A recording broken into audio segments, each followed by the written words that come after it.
కట్టుకున్నోండి కాదు, కట్టినోండి. నేను 70,000 మందికి తాయెత్తులు కట్టే కానీ ఒక్కటి నేను కట్టుకోలే. నాకు తెలిసి బుద్ధున్నోడు ఎవడని కట్టుకుంటాడు దాన్ని? పచ్చి పంది పెంట, ఒరిజినల్గా చదువుతున్నా, పచ్చి పంది పెంట తీసుకొచ్చి ఎండబెట్టి కాల్చి పొడి చేసి తాయెత్తులో పడేసేవాడు. అది ఆడ పెట్టేవాళ్ళు 100 రూపాయలు. ఇది ఈ విధంగా కళ్ళ కొద్దుకొని ఎట్ట కట్టుకునేవాళ్ళు. కట్టుకొని మేము తాయెత్తులు కట్టేవాళ్ళం. తాయెత్తు అంటే ఎట్టా నాయన? ఇంత జలంసులేరు గొట్ట ఉంటుంది, జాగ్రత్తగా వినాలి. ఇక్కడ కూర్చున్న మందలో తాయెత్తు మంద జాగ్రత్తగా వినాలి. ఎందుకంటే మీ కొరకే నేను ఇవాళ వచ్చింది. ఫ్రెష్ల మాట. నువ్వు పగల కొట్టద్దు, చెప్పేది నువ్వు. పగల కొట్టేవాడికి ఇంత రేకు దొరికిద్ది. మన హిందూ సహోదరులు ఏమంటారు, అక్షరేఖ అంటారు. ఆ రేఖలో కొన్ని అక్షరాలు ఉంటాయి, మనకు తెలియదు. కానీ మేము ఏం చేసేవాళ్ళంటే భూత వైద్యులంగా ఒక్కొక్క తాయెత్తులు 200 దెయ్యాలు పెట్టేవాడు. ఎన్ని దెయ్యాలండి? తాయెత్తులు 200 దెయ్యాలు ఉంటాయా? పందుల్లోకి ఎన్ని దెయ్యాలు పోయినాయి చెప్పండి? 2000 దెయ్యాలు. ఒక దెయ్యం అంటది నా పేరు సేన, మేము అనేకులం అంటది. ఒక దెయ్యం అంటే ఒక ఇల్లు ఉడిచిపెట్టి వెళ్ళి తిరిగి వచ్చినప్పుడు ఊడ్చి అమర్చి ఉంటే చూసి తనకన్నా మరి చెడ్డవగు 7 దెయ్యాలని తెచ్చిందంట. అన్నిట్లో ఉండలేని దెయ్యాలు, తాయితలో ఉండలేకపోతే వాళ్ళకి పట్టింది ఒక్కటే. మేము వాళ్ళకి బట్టి పంపేది ఎన్నో తెలుసా? 200. ఇప్పుడు సమస్య పెరిగిద్దా తరిగిద్దా? తెల్లరి బయటకు వచ్చేవాళ్ళు నువ్వు ఏమంటా కట్టినవు కానీ నాశనం అయిపోయింది. రాత్రి అంతా నిద్రలేదయ్యా, ఒళ్ళంతా నొప్పులయ్యా, ఎవడో మీద పడి కొరుకుతుండయ్యా. ఇదిగా నీకు తగ్గదులే కానీ తాగితే పోయేది కాదు. మరి ఏం చెయ్యాలయ్యా? నల్లకోడుందా? అలలియా, నల్లకోడా మా దగ్గర లేదు. మా దగ్గర ఉంది, కనుక్కో. ఎంత అయ్యా? ఎక్కువేం కాదు, 500. దేనికి స్తోత్రం. మా దగ్గర 10 కోళ్ళు ఉండే, రోజు అమ్మేవాళ్ళం. కోసుకునేవాడు ఎవడు లేడు. ఆ 10 వాటిని, 10 మాత్రం చిరంజీవులు. మా ఇంట్లో ఎప్పుడు స్టాక్ ఉండేవి. ఈ కోడిని వాళ్ళకి అమ్మేవాళ్ళం. 500 తీసుకుని జేబులో పెట్టుకునేవాళ్ళం. వాళ్ళ కోడిని ఎట్టు తీసుకుని ఏం చేయాలి స్వామి అనేవాళ్ళు. ఈ బాగా చేస్తాం అనేవాడు. మళ్ళీ మా కోడి మాకే వచ్చేది. దాన్ని ఏమైనా కట్ చేసేవాళ్ళం అంటే, అమ్మో కట్ చేస్తే అట్టది బంగారం పండు అయితే అది రోజుకి ఎంత సంపాదించద్దు అనుకుంటున్నావు? నువ్వు కూలికి పోయినా కూడా కుదరదు కోడి దెబ్బకి. దాని ముడ్డి ఈకలు ఒక ఈకని గట్టిగా పీకేవాళ్ళం. బ్లడ్ వచ్చేది. ఆ బ్లడ్ తీసి ఇక్కడ పెట్టేవాళ్ళం. తూర్పు తిరిగి దండం పెట్టి అనేవాడు. దేనికి బాబా? నువ్వు పెట్టి బాబా అనేవాడు. ఇట తిరిగి దండం పెట్టేవాడు. మా తాట ఎంత పడుగు తాటి బద్దిచ్చేవాడు. ఎట్ట జరుగుతుందో తెలియదు. 3 దెబ్బలు. 4వ దెబ్బకి దెయ్యం అనకూడదు అనేవాడు. ఇక్కడ పట్టించి ఒకటే చెప్పేవాడిని, వెనక్కి తిరిగి చూడబాకని చెప్పేవాడు. 100 ప్రసంగాలు చెప్పిన ఎండ్రో. ఈ దారిని పోయేటప్పుడు ఆ చోటు మంచిది కాదు, చూడబాకు అని చెప్పు. ఎంత బాగా వింటారో తెలుసా? హల్లెలూయా. మొన్న ఒక ఆమంటుంది, పాస్టర్ గారా ఇవన్నీ కాదులే కానీ అసలు సంగతి చెయ్యి, నాకు ఎంతైనా పర్లేదు, ఖర్చు పెట్టుకుంటా, నేను అసలు చెయ్యి అంటుంది. ఏం చేయాలి నీకన్నా? 2 మేకలు తెస్తాను, బలిచ్చి నా మీద నెత్తురుపోయాయి, అప్పుడు బాధ దెయ్యం అంటుంది.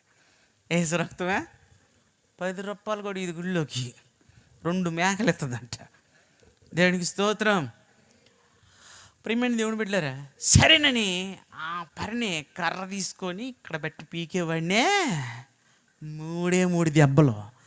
పెళ్ళి మన మీకు 4వ దెబ్బ కర్ర ఎత్తి అడిగేవాడిని, ఉందా దెయ్యం అని. లేదయ్యా పోయి. ఉన్నదంటే ఎన్నోది పడుద్ది, తెంటేనే ఇలినేది. ఆ పరిని మా ఆయన గడు కట్టలేదయ్యా. మీ ఆయన కట్టకపోతే మేము కొట్టాంగా. తెచ్చుకున్న 500 పోయే, కొనుక్కున్న కోడి తినటానికి పోయే. మళ్ళీ ఎన్ని దెబ్బలు? కూస్తి కాదు దెబ్బ, వారం పట్టిద్ది వాపు తగ్గటానికి. అట్ట జరిచేవాడిని నేను. అప్పుడు వయసులో ఉన్న 18-19 సంవత్సరాల వయసులో. ఆ పనినే వెళ్ళిపోయేవాళ్ళు. ఆ పని వెళ్ళిపోయేవాళ్ళు. వాళ్ళ ఊరు పోగానే, యావే స్వామి దగ్గరికి వెళ్ళి వచ్చినట్టుగా నీకు ఎట్టుంది? ఏం చెప్పేది సాక్ష్యం మీకే కదా, వాళ్ళకి కూడా వచ్చి సాక్ష్యాలు చెప్పటం. ఆ పిల్లగాడ జరిసిండే, ఒంట్లో అన్నీ పోయినాయి అనేది. అయితే నేను కూడా పోయేస్తా. పోయిరా. ఎందుకంటే 2 దన్నులు తిందగా దీన్ని కూడా వేపియాలి 4 కోటింగ్ అని. ప్యాం కాదు, కచ్చా. ఆ మధ్యాహ్నం రావటం మొదలుపెట్టారు. తెల్లరిపడి కాకులు ఎక్కడుండేవాళ్ళు కొంప ముందు. దేనికి వచ్చిండ్రంటే పెందల కాడు పంపించి స్వామి అనేవాళ్ళు. ఏం చేసి తన్ని నా సర్వీసులో నేను జరిచాను కదా జనాన్ని. ఈ చెయ్యులు కూడా నొప్పులు వచ్చాయి, కొట్టి కొట్టి కొట్టి నొప్పులు వచ్చాయి, చలి జ్వరం వచ్చేది. తాత నేను ఇలా కొట్టలేనేవాడు. మా తాత అనేవాడు మనం జరగకపోతే వాళ్ళే వచ్చి మనల్ని కొడతారా అట్ట అనకూడదనేవాడు.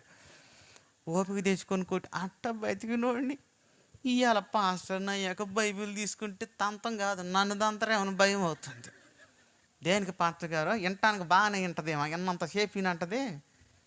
ఏంది ఇలా పాస్టర్ గారు నా గురించే చెప్పినట్టున్నాడు వాక్యం. పక్కన ఉంటుంది, అవునే ఎవరితో చెప్పిందే నీ మీద, అందుకే ఇలా వాక్యం అంతా నీదే.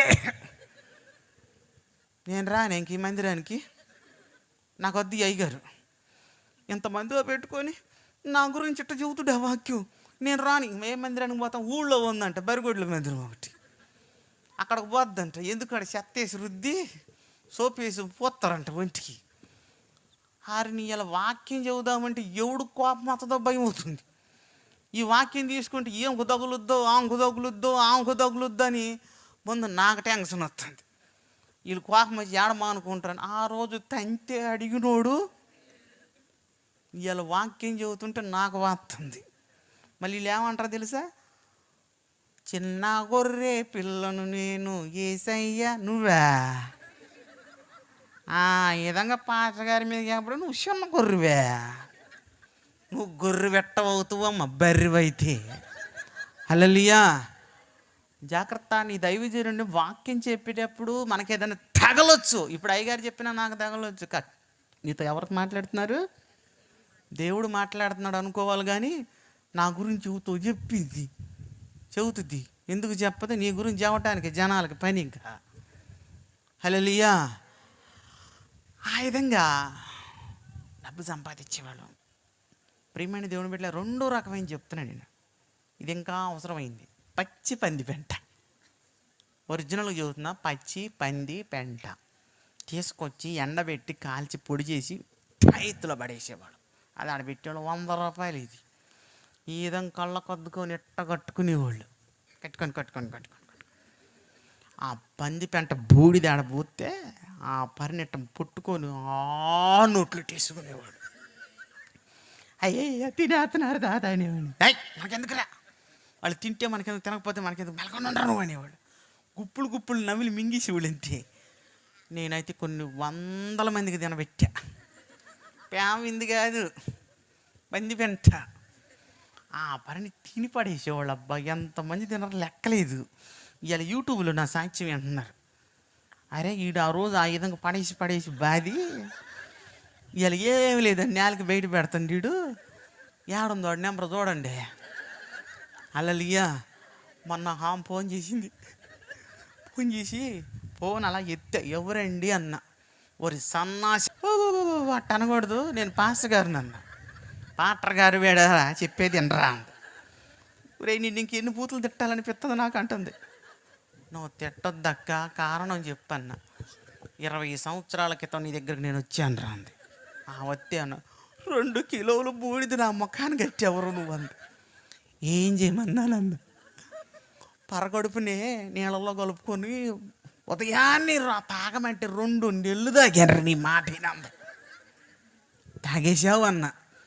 ఏమో నాకు గుర్తులేదు, చాలా మందికి ఇచ్చానన్న. ఈ తొరసన్న చూడా, ఒరే నీ మాటలు నమ్మి నేను 2 నెలలు తాగానరా. ఇవాళ నీ వాక్యం వింటుంటే పంది పెంట బూడిది ఇచ్చానని చెబుతున్నావు.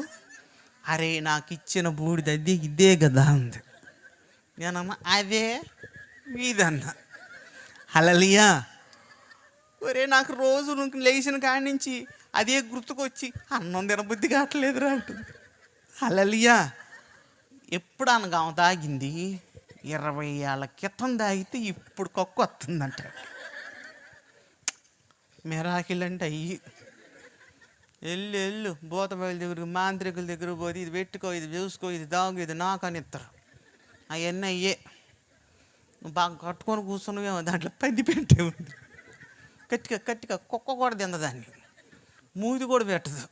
భద్రశుద్ధిని పెట్టుకున్నావేమో. సిగ్గు శరం ఉంటే ఇదిగో మారినోడు నేనున్నా, కట్టుకున్నోడిని కాదు, కట్టినోడిని. నేను 70,000 మందికి తాయెత్తులు కట్టే కానీ ఒక్కటి నేను కట్టుకోలే. నాకు తెలిసి బుద్ధున్నోడు ఎవడని కట్టుకుంటాడు దాన్ని, అందుకు నేను కట్టుకోవాలి. కానీ నా క్రైస్తవ పిల్లలు ఇలా కట్టుకుంటుంటే నాకు కోపం వస్తుంది, నవ్వు వస్తుంది.